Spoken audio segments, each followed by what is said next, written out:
Good morning, all. I hope it's audible to you. Is it audible? Yes, sir. Thank you. Today we will have a look at a topic in the second module called zero waste concept and 3R concept and solid waste management. Basically, all these things are associated with the term solid waste management. So we should know, first of all, what is meant by solid waste in waste management terminology. And from there we'll start. So generally, in civil engineering, in environmental engineering, solid waste management is a separate paper. Sometimes it is called municipal solid waste management, and sometimes it is called simply solid waste management. And whenever you use the term solid waste, it means non-hazardous waste, because there is an entirely different category of waste, what is known as hazardous waste. So the management of hazardous waste is entirely different, and for which again you will have a separate course. Sometimes it will come as a elective, or in MTech environmental engineering, what is known as hazardous waste management. So we will not be touching on any of the contents of the course hazardous waste management here. We will be limiting our discussion to solid waste management. And solid waste management, the term solid waste generally refers to municipal solid waste. Again, the term municipal solid waste is a very commonly used terminology, and what is its definition we'll see. So the general definition of solid waste is defined as any garbage, refuse, sludge from waste treatment plant, water supply, water supply treatment plant, or air pollution control facility, and other discarded material including solid, liquid, semi-solid, or contained gaseous material resulting from industrial, commercial, mining, and agricultural operations and from community activities, but does not include solid or dissolved material in domestic sewage. So domestic sewage will not be considered. That is, a wastewater coming from households from the residential areas will not be considered in solid waste, but all other throwaway things which is coming from a residential area will be generally treated as solid waste. And there is another term, refuse, that is also very commonly used associated with the solid waste. And refuse means all the decomposing and non-decomposing, combustible and non-combustible solid waste resulting but not limited to garbage, ash, paper, wrappings, cigarette butts, cardboard, cans, wood, scraps, loose glass in any form, bedding, metal, household items, crockery, plastic, industrial waste, prunings, grass clippings, weeds, leaves, general yard and garden waste, cut or fallen trees, and shreds. That is a normal contents of refuse. That is essentially solid waste, the major component of solid waste. But the most commonly used term as far as solid waste is concerned is municipal solid waste. So whenever you simply say solid waste, the term refers to non-hazardous solid waste, that too municipal solid waste. So if somebody generally in any question paper they refers to solid waste, it refers to municipal solid waste, or in short MSW. And this MSW will be coming as a separate subject in elective sometimes. Municipal solid waste is commonly known as trash or garbage and consists of everyday items such as product packaging, grass clippings, furniture, clothing, bottles, food scraps, newspaper, all these throwaway things coming from residential areas. That is municipal solid waste. So in any city, the garbage that is collected in the garbage bin is municipal solid waste. And generally the engineering branch which is dealing with it will be always using the term MSW, municipal solid waste.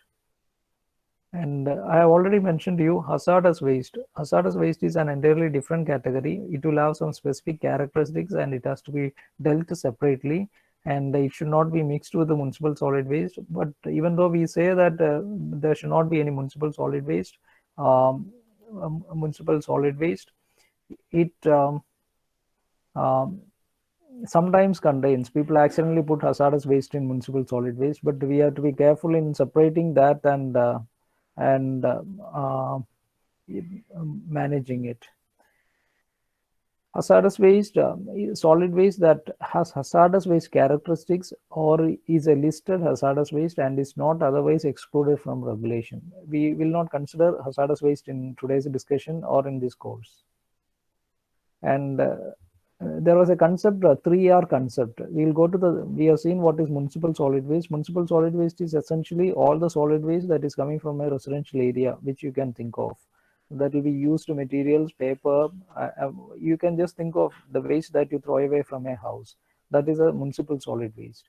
And the concept of 3R, sometimes they call 4R, but as per your syllabus, it is limited to 3R. 3R means it will be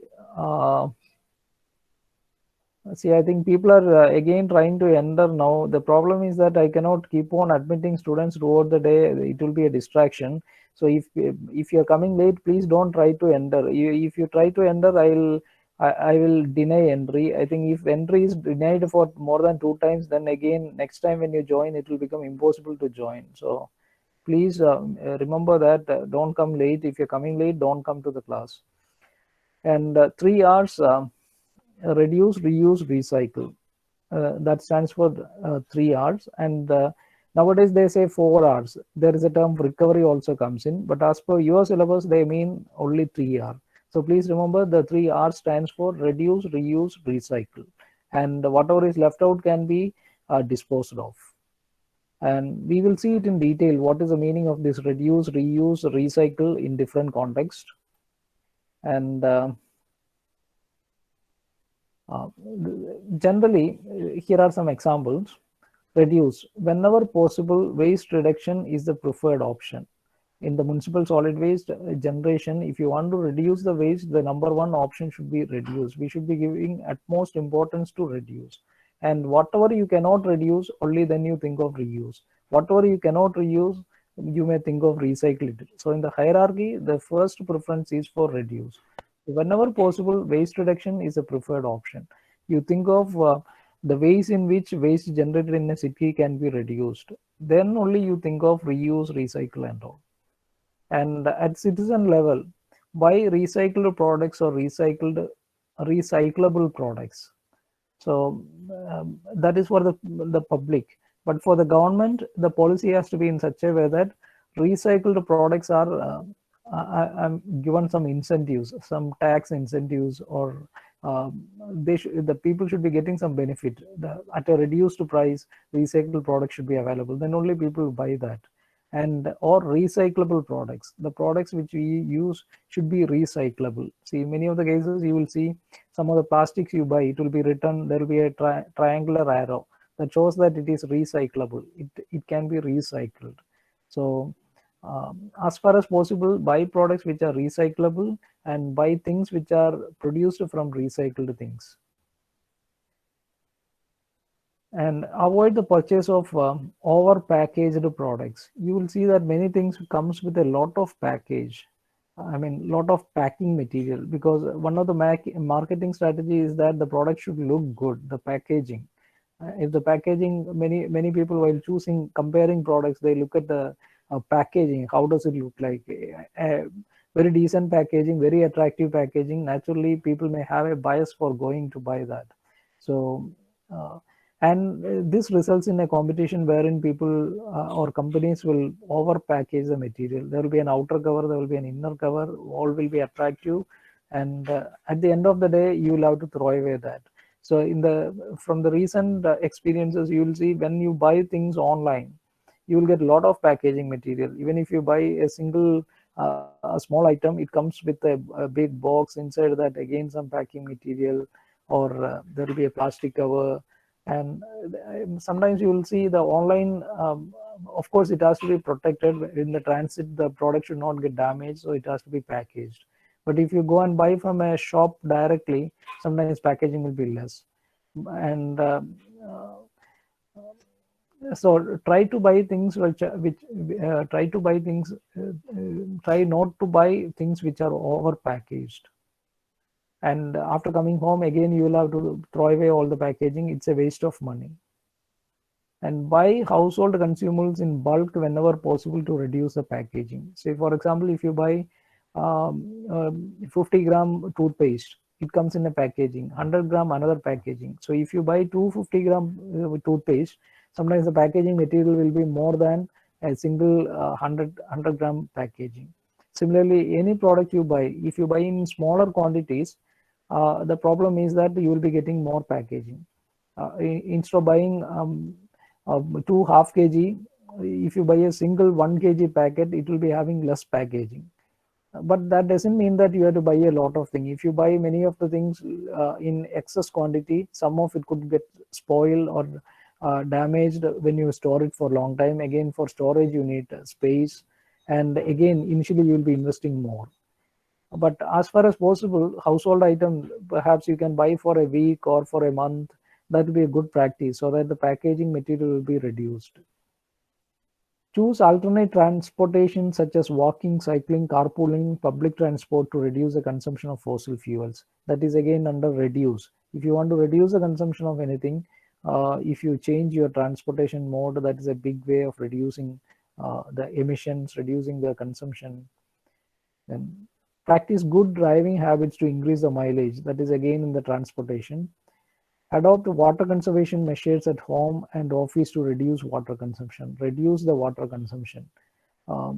Nowadays, the water gadgets, many of them, the taps, some of them will claim that it will consume only less water. So especially some of the taps, you can see that the water is coming in the foaming format.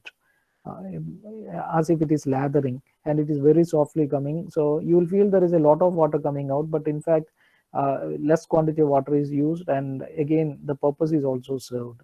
But sometimes this kind of taps will require high pressure for operation and good quality water. Otherwise, the taps may get clogged. It has got disadvantages, but the places where you can adopt it, please do adopt water consuming gadgets, which will be conserving gadgets. And especially washing machines. Of course, all the modern washing machines, when they design, one of the major parameter they consider is how much water it can save. For example, one washing machine consumes 100 liters to wash 3 kg of clothes. Another one uses only 50 liters. Then if it is there in the advertisement, definitely people will go for the washing machine with lesser water consumption. Rent or borrow equipments that you don't use frequently. That is one way of reducing the reducing consumption of products.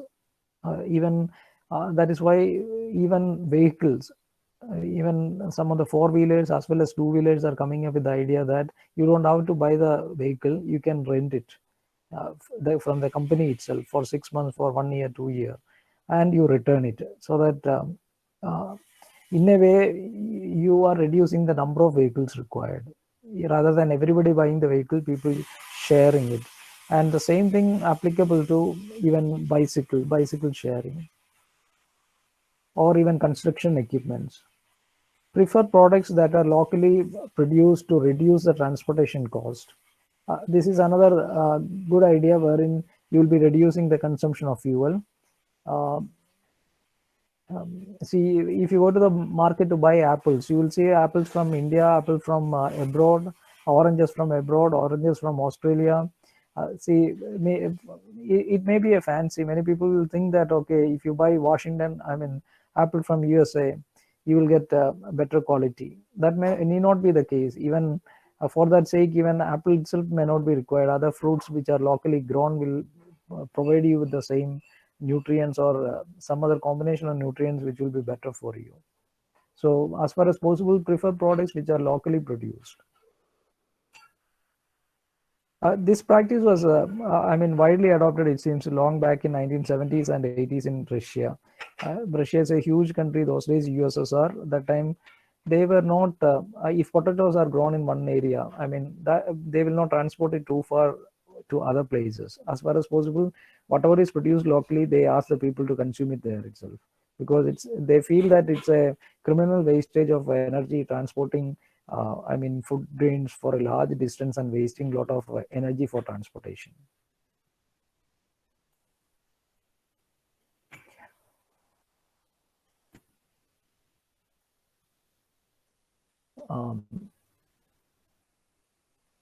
Then reuse.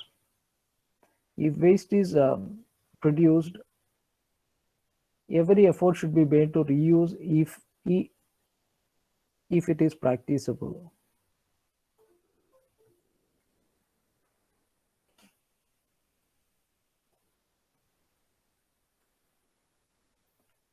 Reuse is another priority where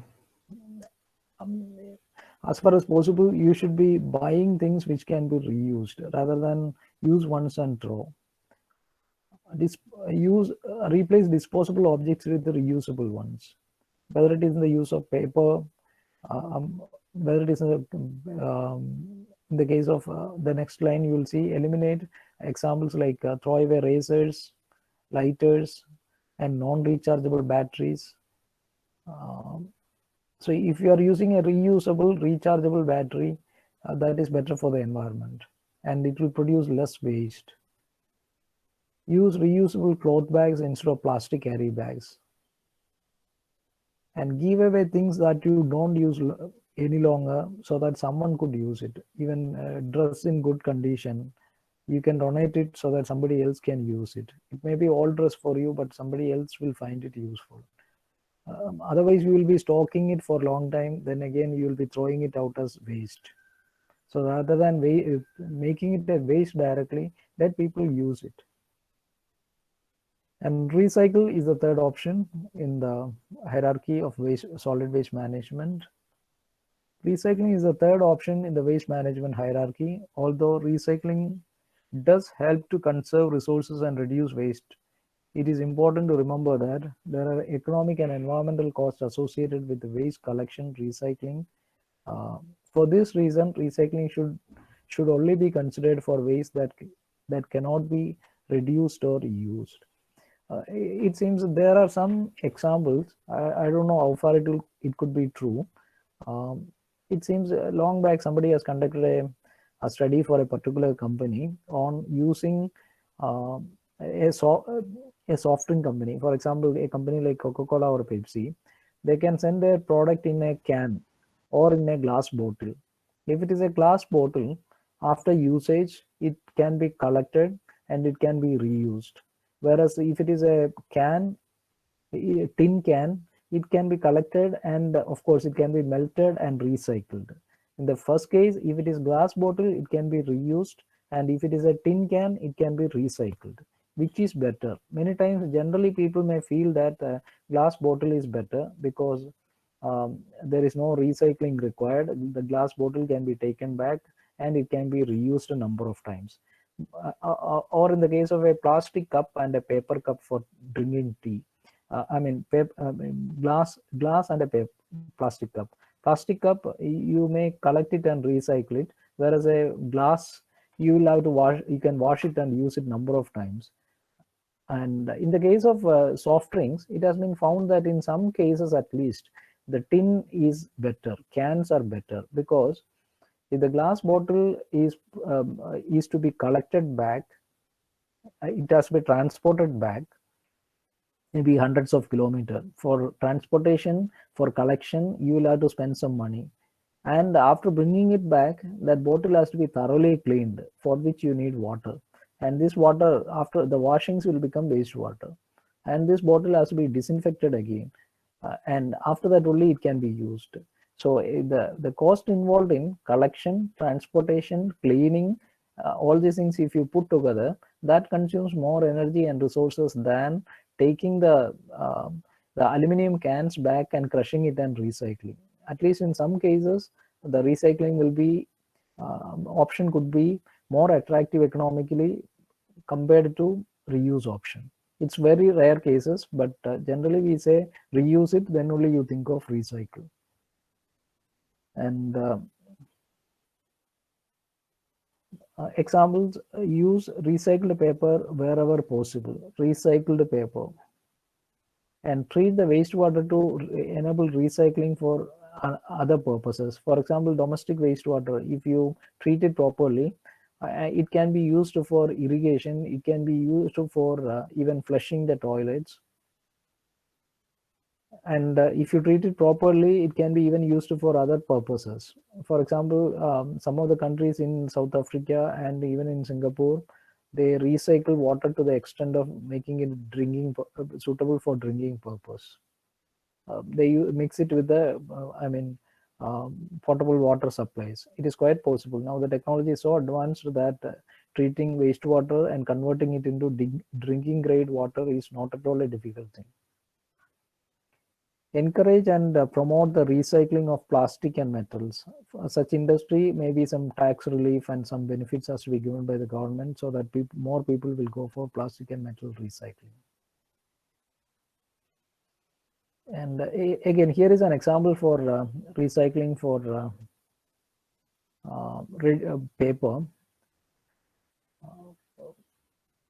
In an office or in a workplace, read emails on monitor instead of printing them to reduce consumption of paper. Some of the offices, people will not read the emails. What they do is they will ask the their subordinates to take the printouts of important emails and bring it in a tray so that they can read it and comment on it with the pencil. But that's a very bad practice, wherein a lot of paper is wasted. As far as possible, emails should be read only on screen. And most of the emails you will see at the bottom, there is a warning like don't take printout, don't waste paper, and so on. That thereby you can reduce the usage of paper. Don't take printouts unless otherwise it is quite essential. And reuse the one-side printed paper for rough prints and scribble pads. That is another way of reusing the paper. If you take one side printout, it's a waste. Take printouts on both the sides, at least for rough printouts, or you can use it as a paper for rough work so that it is reused. Recycle. After having reduced the paper consumption and having reused it to the maximum, then recycle it. After doing this, whatever is left out, you collect it and send it to recycling, where it will be again ground to paste, and new paper will be manufactured. And again, here is another example of reduce, reuse, recycle for plastic. To reduce a plastic footprint in the sense how much plastic per capita you consume. Cut down the consumption of goods that contain excessive plastic packaging and parts. If it will leave behind plastic trash, don't buy it. So if you think certain cases there is a lot of packaging, unnecessary plastic packaging, don't buy it. And unnecessarily don't buy excessive products containing excessive plastic. Thereby you reduce the consumption of plastic per head, or reduce your plastic footprint. That is reduce. And reuse. Durable non-toxic straws, utensils, to-go containers, bottles, bags, other everyday items. That is, even though it is made up of plastic, many things can be reused. That is, you see, earlier days, plastic straws were very, very common. Use one straws. But nowadays, you see in the shops, these straws are not available. Use and throw straws are not there. Instead of that, stainless steel straws are there, or even the plastic itself, thicker varieties are there, which you can wash it and reuse. And even the utensils, if it is a thicker plastic, you can reuse it. Or you choose reusable glass, or reusable paper and stainless steel, wood, ceramic, bamboo over plastic. Thereby, usage of plastic could be reduced.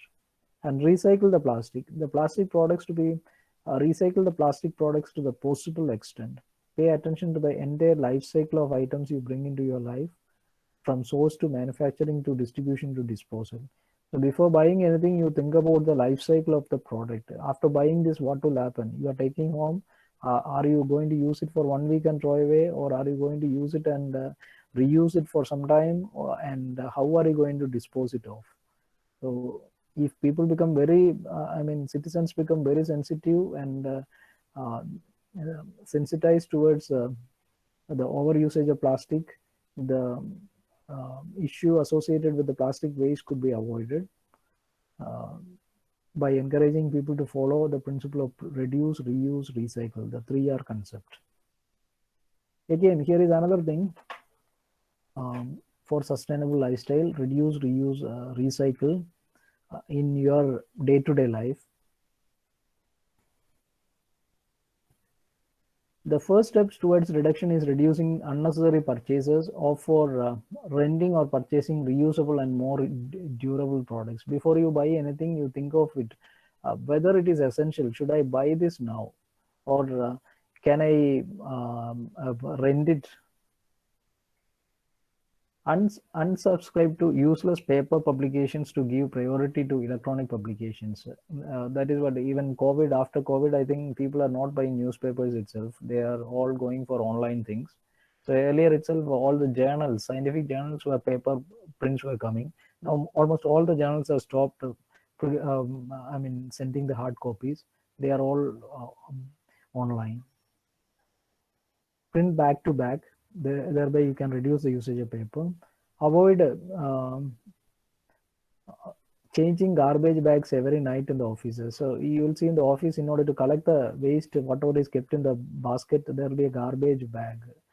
Instead of changing the garbage bag, that also can be every time, rather than taking it away, you can empty the contents alone and leave the garbage bag there itself for 1 or 2 days. So thereby usage of plastic could be reduced. During meetings, avoid bottled water. That is one area where you could reduce the usage of plastic. And use a whiteboard or projector instead of flip chart. Flip chart is a paper thing where you write, and that paper will be wasted. Use reusable cups for coffee at office. Nowadays, you will see in the offices there will not be any reusable cups. Just before COVID, I think everybody was very eagerly participating in this. Paper cups, plastic cups, everything was replaced, and the plastic cups are no more available. Paper cups are not available. But with the COVID, people are little hesitant to take things outside, especially used, reused cups and all. So again, people are going back to the older habits. Because the government has banned plastic and paper cups, I see in many places nowadays they use aluminum cups, aluminum foil. The aluminum foil, 2 layers they take and press it and make small cups out of it. But that is again used once only, but it can be recycled easily. But COVID is bringing back this reusable things to some extent. Opt for zero waste lunch using reusable plates, bottles, and utensils. Zero waste lunch. Of course, instead of plastic, you can use even this leaves and other things. Reuse the back of the sheet that I already mentioned. Give away furniture and appliances that you don't use anymore. I think in this reuse concept, even in the digital age, the second-hand market is really helping it. For example, used things you can buy online, the sites like OLX. In a way, it's a good service to the environment. You might have purchased something and used it for short time, then all of a sudden you don't want it, then you can sell it to somebody or exchange it with somebody. Reuse folders, portfolios, envelopes, paper clips, etc. Opt for reusable ink cartridges and rechargeable batteries. The cartridges that you use for print, as far as possible, reuse it, in the sense refill it. Use reusable bags for your purchases. And in the recycle, remove garbage cans in offices and replace by recycling bins. As far as possible, you put recycling bins, in the sense that people should be using only things which can be recycled. Centralize bins in one section of the building. Make sure that the recycling center is next to the garbage can. And place recycling bins in key locations. Make sure that recycling bins are visible and well identified. These are the steps that can be taken in an office to promote recycling. And I already mentioned the 3R principle: reduce, reuse, recycle. And then in the title there was one more term: solid waste management. Zero waste concept means without any waste. That is next to impossible. But what we can do is 3R concept in solid waste management. I already defined what is solid waste. Generally, if you use the term solid waste, it refers to municipal solid waste. And the municipal solid waste management, the typical flow diagrams. Usually solid waste management plans in foreign countries, or to some extent in India, slowly these things are coming in. And the solid waste from a city comes in, there will be a receiving area. These are block diagrams, 1 or 2 you can remember, rest of it I will remove it also.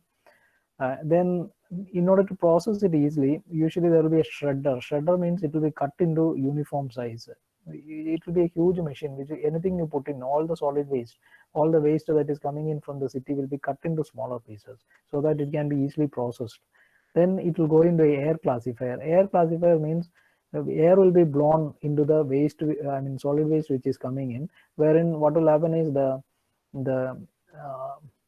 heavier fraction will be falling nearby and the lighter fraction will be throwing away. You will see that in some places, after the harvest, in order to separate this, what is that, the husk from the rice, people, or from the wheat, they stand over the top of some, I mean, higher position, they start pouring the grains and somebody will be blowing air. So air classifier is a mechanism wherein a lighter fraction could be separated. Paper and plastic will be blown away, and the heavier pieces of crockery, glass, metal, all these things will be falling nearby. That is the air classifier. Then whatever is the heavier fraction that is coming out, that could be even stone pieces, there could be glass pieces, crockery pieces, there could be metal. In that one, aluminum could be there, iron could be there. So whatever is heavier fraction is coming, it will go through a magnetic separator. I hope you know what is magnetic separator. There, the ferrous materials will be separated. A magnet will take away that, and remaining residue, sometimes they will send it into landfill. And the air classifier lighter fraction, it will go into again a cyclone separator. Cyclone separator will again separate the finer dust that will go into the atmosphere, and if it is organic fraction which is coming out, leaves and vegetables and things like that, it will go into landfills or for biogas plants. If it is paper is too much, then you can recycle it. See, the characteristics of the waste, solid waste, will vary from city to city and different again place to place. For example, from a commercial district, I mean commercial area, a place where there is number of paper shops and stationery shops, I mean textile shops are there. The waste that is coming out from there will contain lot of plastic, lot of paper, lot of a lot of I mean dress pieces, which can be in a way recycled. But the waste that is coming from a vegetable market area will contain lot of vegetables and leaves and things like that. That you cannot treat in the same way as what you are getting from the other place.